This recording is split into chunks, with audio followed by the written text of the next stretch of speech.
Hello everyone, back again with me Dante from Dante's Book Talk with another book review. So I finally finished the third book in the Oak Knoll series, Down the Darkest Road by Tami Hoag. And I found this book to be quite interesting because on one side I was entertained by it, and on the other side I was disappointed by it as well. And I want to share some of the reasons why with you. Oh, and by the way, I actually have reviewed the two previous books in this series, Deeper Than the Dead and Secrets to the Grave. I'll put the link in the description below if you want to check my thoughts on those two books. And since I have lots of things to talk about, well, let's just jump right into it. After losing her daughter to a killer who preys on young women and young girls, and being left by her husband who committed suicide, Lauren decides to move to Oak Knoll with her youngest daughter, Leah, hoping to find a new home where they can have a fresh start. Unfortunately, just as the thought of having a new life seems within reach, the same miscreant who caused their suffering apparently has also taken residence in the very same town. Knowing how cunning the killer is, Lauren realizes that Leah's life is in jeopardy. But as her condition and psyche are also getting worse, she knows that she is resistless against the man. Will Lauren be able to protect her only daughter from facing the same fate that befell her elder sister? So this book essentially is a good story of revenge because it mostly centers around Lawrence and her attempt to exact her revenge on Roland Belancoa, the person who took her first daughter away from her.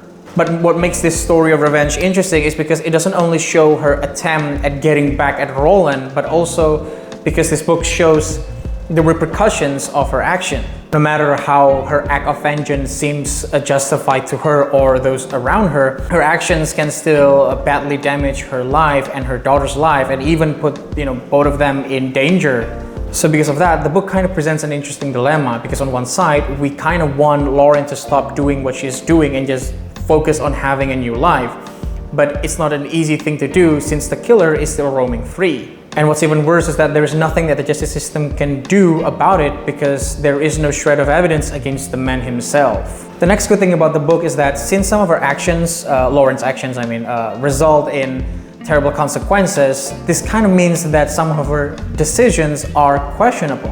And from that, you can probably say that Lauren can be quite irritating sometimes. Although such is the case, the book is still able to present the readers with plausible reasons as to why she does what she does. So although you don't find her actions or decisions to be agreeable or something that you accept or condone yourself, you can still at least understand her. The third good thing about the book is the fact that it is intense from the very beginning till the very end. I was truly at the edge of my seat while I was reading this one. And despite of the fact that the identity of the killer is already known, Roland Belancoa, the book still has an interesting mystery and a twist that actually took me by surprise. The book also has this kind of creepy vibe to it because essentially it deals with a killer who stalks his victims and also violates their privacy. Moreover, we actually also get to see him doing what he does a couple of times. So I had this kind of uneasy feeling as if I was being watched while I was reading the book. So you can probably say that the book successfully creeped me out.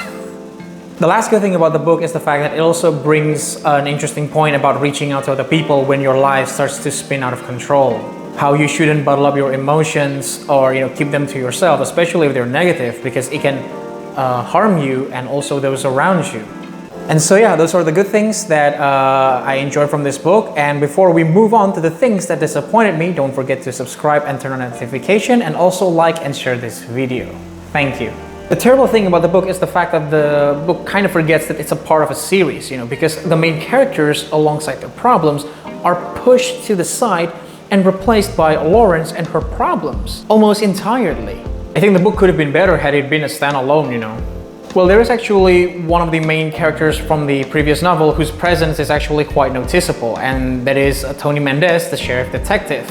Unfortunately, I just found his character to be as irritating as he was in the two previous novels. Not that he is a terrible person, he is a good person, it's just that he sometimes can be so unprofessional, when dealing with certain cases, especially if those cases involve, damsels in distress. Not that there is something wrong with protecting women, it's a good thing and it's something that we all should do, but if you are a professional, you should try to control yourself, right? Because whenever Tony Mendez, loses his patience and forbearance, he also loses his integrity as a detective along the way. As for Anne Navarre and Vince Leon, the two characters that were fascinating and interesting to follow from the two previous novels, Well, they are here, but not much. So in the end, you can say that this is a good book that should have been standalone, and because of that, I decided to give 2 ratings for this book. For the story, it's 4.1 out of 5, but as a continuation of the Oak Knoll series, unfortunately, it's only 2.5 out of 5. I don't know what you will make out of it, but it is what it is. Just a quick reminder, if you want to pick this book up, beware some of the explicit contents that this book has. Because to be honest with you, there are lots of them, from child abuse, self-harm, strong language, and even some of the sex scenes are just beyond what I thought they would be at first. So yeah, that's all from me. I hope you guys enjoyed this book review, and as always, don't forget to subscribe, turn on notifications, and also like and share this video. Thank you for watching and staying. My name is Dante from Dante's Book Talk. I'll see you in the next video.